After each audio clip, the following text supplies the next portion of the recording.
Hello everybody, I've got another Airsoft revolver review for you today. This time I'm going to be looking at the Marushin Colt Anaconda 4-inch 44 Magnum 8mm black heavyweight X-Cartridge revolver. Now this was a gun that I never intended to actually buy. For some reason I've never really been a fan of the Anaconda. I think it's a little bit ungainly looking, a little bit awkward. I've always preferred Smith & Wessons that I think look a little bit more refined, I don't know, a little bit more slender.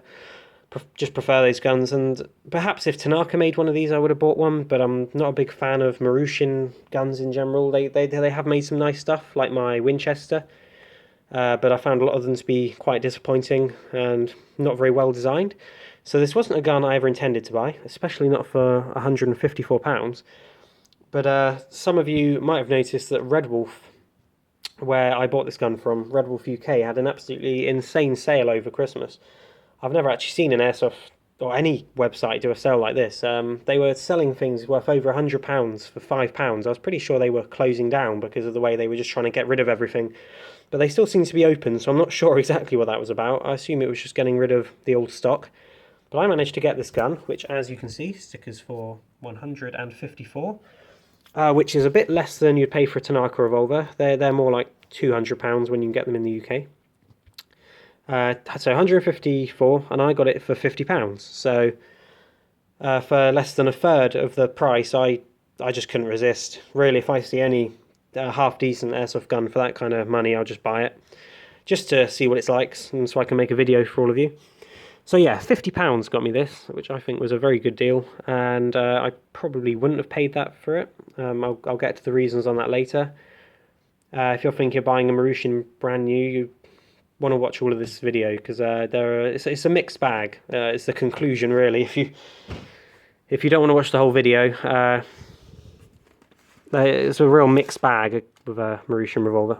Right, so polystyrene box. You might have noticed on the box there, really bad image. Maybe you won't be able to see it through the camera, but it's really sort of pixelated and looks like they cut it out on paint or something. Just doesn't look very good. Loads of text all over it. As I said at the beginning of its very long title, this is the 8mm heavyweight black X-Cartridge 4-inch gun with supersonic barrel, which is their awful hop unit. Yeah, so get that out of the way. You get your gun, which doesn't have these rather nice looking wood grips with it. It has these horrible mud brown plastic grips. I'll talk about those in a minute. So those would be on the gun. You get a little hop up adjustment thing. That's a plus over a couple of Tanaka revolvers and TM and things. This does have an adjustable hop up, although it's not a very good hop up, so kind of negates the whole adjustable advantage. Get some 8mm BBs, which is good because a lot of people won't have any of these. You get this little piece, which you push into the chamber to adjust the hop up, or you push into the forcing cone barrel bit. I'm not really sure why. I think this is to prevent you from I think it's so you don't over tighten the hop up, because on some guns before, probably Marushins, you can tighten the hop up so far that it rips the rubber. So maybe that's just to stop you doing that. I'm not really sure. Right, so that's what it comes with, plus the little bundle of manuals and such, usual. There's my order. I probably shouldn't have shown that. Oh well. Right, so here is the gun. As you can see, it's not bad looking, although it looks a lot better now than it did when it first came out of the box, because as I said, these grips do not look very good. The little medallions on them look okay. Focus on that. But this is a really poor attempt at wood grain. It's just brown with a few streaks of black in it. TM do much better wood effect in their guns, like their Series 70, 1911. Really good wood effect. This is poor. And the thing is, they really don't fit together all that well. They're totally sort of hollow, other than a few little reinforcing ribs. And you can feel them move around each other on the gun. They're very hollow and plasticky. They really ruin the gun, to be perfectly honest. So I'd suggest, if you're going to get one of these, and you're the kind of person who's going to be bothered by something like this, make sure that you can source some wood grips before you buy it. Especially if you're going to pay that £154 £4 cost for this. I think a gun that costs that much deserves much better grips than you get with this. I've tried to do a couple of things to make them a bit more solid when I first had it. I put this little pin through which locates into that hole. It's got all the holes but no pins, so you could put little wires in and glue it together maybe or something. I don't know. Either way, they're very hard to make acceptable. I packed the inside of these with insulation tape as well. I wrapped it around the frame and really squidged these on and tightened it up so they felt a bit more solid. It helped a little bit, but yeah, you're going to want to get rid of these. Besides that though, first impressions aren't bad. I haven't actually owned a Marushin revolver before. I've owned quite a few of their other guns. But yeah, this is my first Marushin revolver. It is a heavyweight, which I always recommend when going for a revolver. Unless you particularly want a TM, which don't come in heavyweight, or you're going to go for a Tanaka with a special finish. Never go for a plain black ABS one, because you get that ABS which goes shiny, you know, when you rub it. Much lighter. This gun feels good. The heavyweight's very cold feeling out of the box. It's decent plastic, which I'm happy about. Looks like there's quite a lot of metal in it.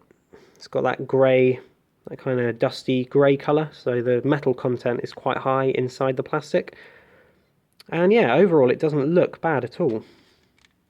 Give you a good look over it. Haven't got a huge amount of trades. I suspect there's the same as the real one. STGA, not sure what that is. I don't know if that's like ASGK. I'm not sure what that marking is. A bit of a shame on this side. You've got double action revolver made in Japan by Marushin Industry. It's not a huge issue, but it should be a little bit smaller maybe. It's quite easy to see that. You've got the little Colt mark.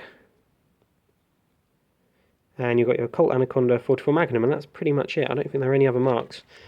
Now, if anyone knows much about the Anaconda, you'll probably know immediately that this gun doesn't look right, and that's because real Anacondas were only made with they were made out of stainless, so all of them were silver, unless obviously you got one custom Cerakoted or blued or whatever, or you did something to it. All Colt Anacondas from the factory look like the silver ones, so if it's absolute realism you want, you're going to want to go for the silver ABS model, although you do lose quite a bit of weight with that gun. Okay, let's see how much the gun weighs. The gun has the cartridges in, but no BBs.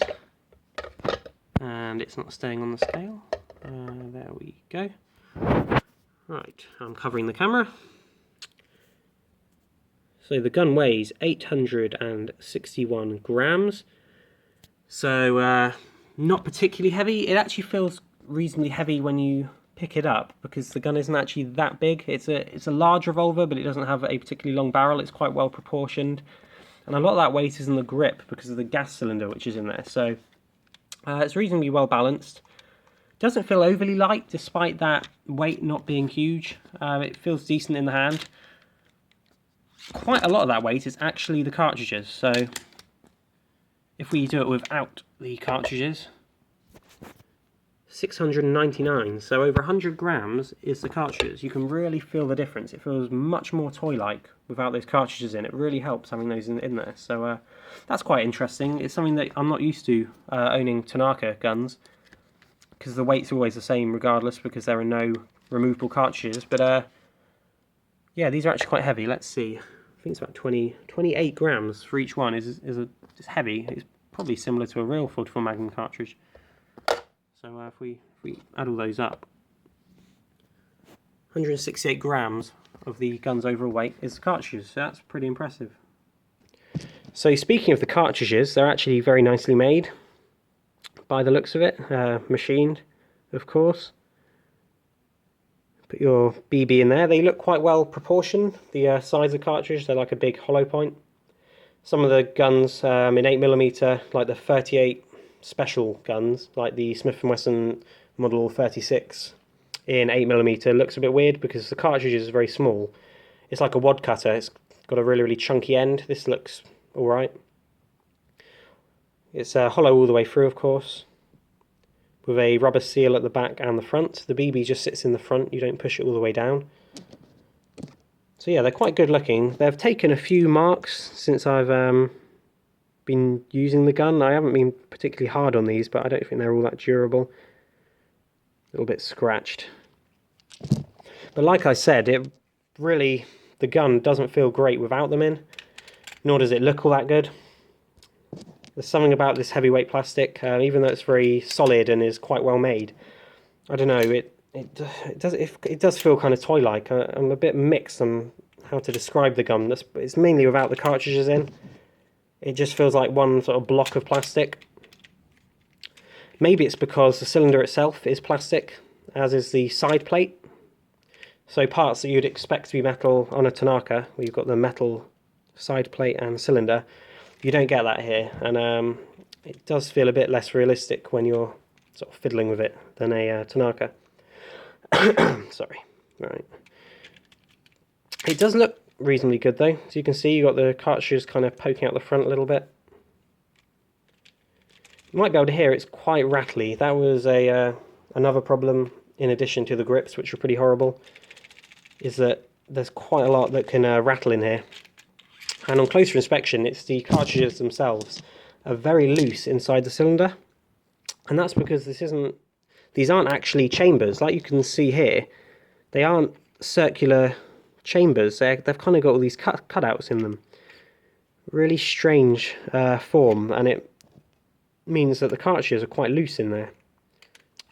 If I can hold the cylinder still, probably, there you go. There's probably 1/2 mil each, one side. 1/2 mil sort of variation in the thickness between the cartridge and the wall. I don't know. I kind of wish someone would make metal cylinders for these that had a proper hole for them to go into. So I assume it's because Japanese law dictates they have to do that. Maybe so you can't put a real cartridge in, although that doesn't really make sense. I can't really think of why they'd have to do this.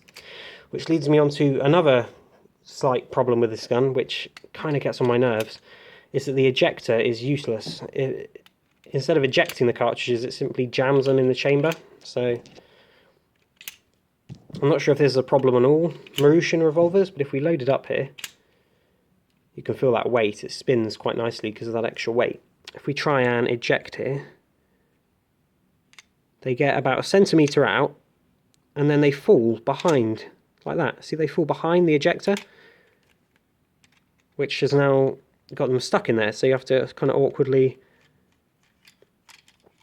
get them out. And I don't know what's going on with it.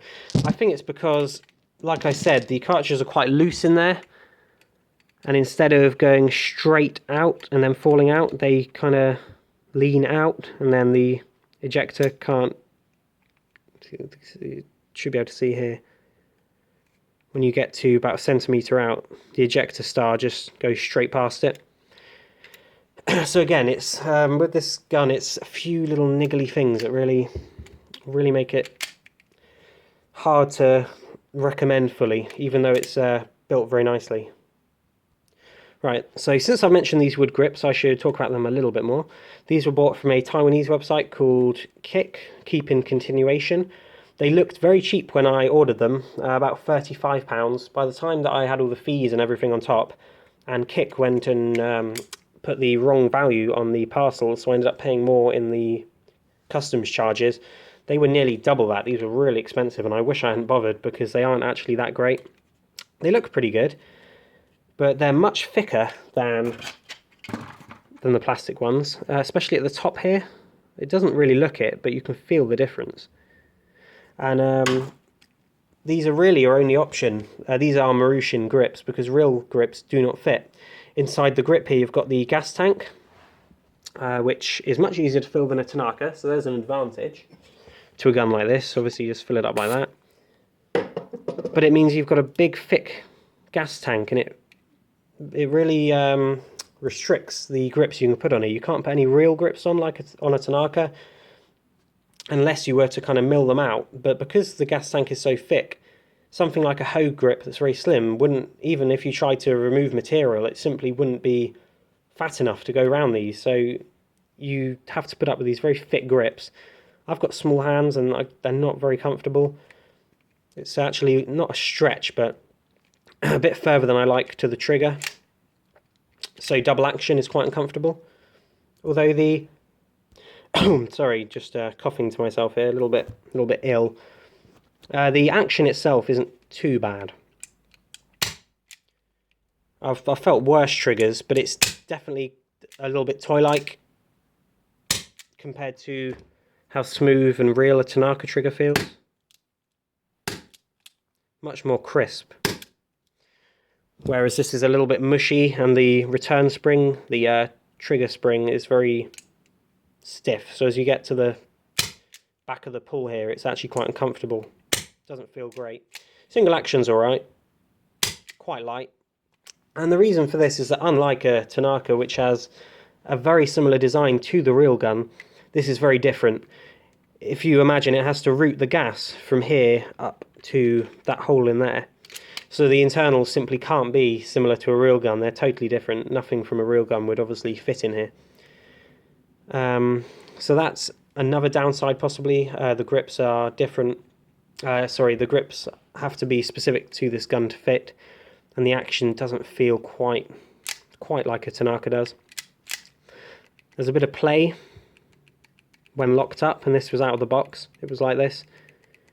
You get this on a Tanaka after a while, but a brand new Tanaka, if I get my new Model 36 Ladysmith out, this is brand new. If I cock it, there's hardly any movement. Very, very small amount. This is probably 2 or 3 times that movement. I'm not sure whether this would ever actually stop the BB shooting. I think it would probably find its way out of the barrel. But the lockup isn't great. Overall, the mechanics aren't as refined as a Tanaka. It just doesn't feel the same. So I mentioned earlier that there aren't as many metal parts on here as there are on a Tanaka. So if I quickly go over what's metal and what's not. Trigger and hammer are of course metal, always are. Unfortunately there's quite a prominent seam line on the hammer where it's been cast. Hopefully you can see that all the way down it, and that just doesn't look very good. Rear sight is metal, and it is adjustable for windage and elevation, although unfortunately there isn't any white outline on the rear. So it looks a little incomplete. You've got the red section on the front there, which is a removable piece. Actually, the front sight itself is removable, a little bit loose. But you don't have that white outline. If I show you what I mean, on a Tanaka Model 19 here, you've got that white outline, the red dot, it just looks complete. That's what it should look like. And this kind of looks a bit unfinished. It doesn't have that, especially when you cock it, and there's a few strange shapes here. You've got that little piece that the sight sits in. It looks a little bit odd. Again, toy-like, as I mentioned, with the kind of feel of the gun without the cartridges in. It does just feel more toy-like than a Tanaka will. And I know it sounds like I'm just saying Tanaka's the best and everything, but you would expect it to, because Tanakas do cost more. So I appreciate that some people like the cartridges and they want a slightly cheaper gun, and this isn't a bad gun, but it has things that once you're used to Tanaka that are kind of unacceptable, and there are even more of them, which I'll go into, more issues. The screw is metal there, holding the side plate on. Side plate is plastic, heavyweight plastic. All the plastic on this is heavyweight. Thumb release is metal, and it has got a lot of play in it. If you have a look at that, that moves a huge amount. I've tried to sort that out, but I can't seem to wedge anything in there to stop that. Your ejector star is metal. Ejector rod is metal. Barrel is plastic. Inner barrel is brass. Very big looking inner barrel. This is an 8mm gun. Screws metal. That's about it. Something else that was metal, which I don't have on the gun anymore, is a little safety. As you can see, there's a hole in the wood grips here that would usually have a little safety. You push it forward and back for safe, and I don't want a safety on my revolver, so I took that out. Unfortunately, it leaves a bit of a gap there. While we're looking in this view, you can see that the wood grips don't fit particularly well, considering how much they cost, and that they're made by Marushin for this gun. I'm not very impressed with them. They're a different shape on both sides. They don't fit the gun all that well. As you can see here, they don't They don't sit together properly. So it's a shame that the grips aren't really the kind of quality you'd expect for that price. Although the actual wood used is reasonably nice and they're oiled well enough. Right, so what else to talk about? Right, might as well talk about the two other concerns which I had about this gun, kind of little niggly issues which I just don't really get. Okay, so a couple of things. One of them is that the lockup is pretty poor. Like I said, in single action you get a lot of movement. You can also simply push the cylinder out. It does lock in, but the spring in here isn't strong enough to actually retain it. So this, I don't know if this is damaging or not, hopefully not, but just pushing hard enough. Okay, now it's locked. Perhaps it's just a little bit temperamental, doesn't always lock properly, but often I can simply wiggle that cylinder out, and there's a lot of play when it is locked. As you can see here, if I just push, it moves out by over a mil. It actually pops in and out of that little retention detent. You can see the cylinder, it really isn't in there very securely. And this is solidly, sorry, this is properly locked in, so I'm not just, I haven't only put it in halfway or something. This should be the locked position. And there's a huge amount of movement in the cylinder and the yoke. So yeah, that's not great. And the last complaint, or at least one of the last complaints, is that this barrel, which is quite nicely made, I don't think there are any seam lines on it. Oh, there we go, a little bit of a seam line. But it's reasonably nicely made. Like I said, it's got a removable front sight, which is nice. You might be able to put another one on there if you like. But watch this. There is nothing but friction holding the barrel on the frame. And I just don't understand that. I've never owned a gun where the only thing holding the gun together is friction. And there's only the amount of friction that we have at the moment because I've wrapped tape around it. Before there was even less, and it could pretty much fall off. I just can't understand why Marushin would do that. It's like they've intended this to be put on a shelf and, you know, never touched. Like I said, I've wrapped a load of insulation tape around the barrel, so there's something that it really rubs against to actually keep it on. And now when I push it on well, it does stay, but still over time, putting that cylinder in and out, it starts to separate from the frame. And that's something that I've picked up from Marushin with their other guns, like the Mauser M712, their Mauser carbine, which I've reviewed. It's just poorly designed. It's like they really don't care if the gun works or not, like with the extractor star that doesn't work. They don't care if it's going to fall apart. It's really strange, because in other ways, they've paid a lot of attention to detail. The trades look good. It's very good plastic. It's just strange. And the bottom line is, I would not pay that kind of price for something like this. If they cost maybe £100, you know, $120 or something, if they were that kind of price brand new, then maybe. But I'm not impressed by the overall design for that kind of money. Not when you could spend a little bit more and get a Tanaka. Or spend less and get a used Tanaka from a forum or something. Anyway, all that aside, some people might still be interested in one of these, and I'll show them the loading process. It's obviously pretty simple. I've got some Marushin 0.4 gram BBs here, in this nice bright blue colour, and it's simply a matter of pushing them in the front here. There we go. Now the view you're presented with when you put all these in is a little bit unrealistic, but it's kind of funny looking. It's kind of interesting. You've got these big blue BBs showing there. So and you can see that in a couple of ways. I kind of like how that looks almost. I think if you were skirmishing with this, it'd be quite funny, because they can literally see this massive blue BB that's about to hit them. At the same time, for realism, it looks pretty goofy.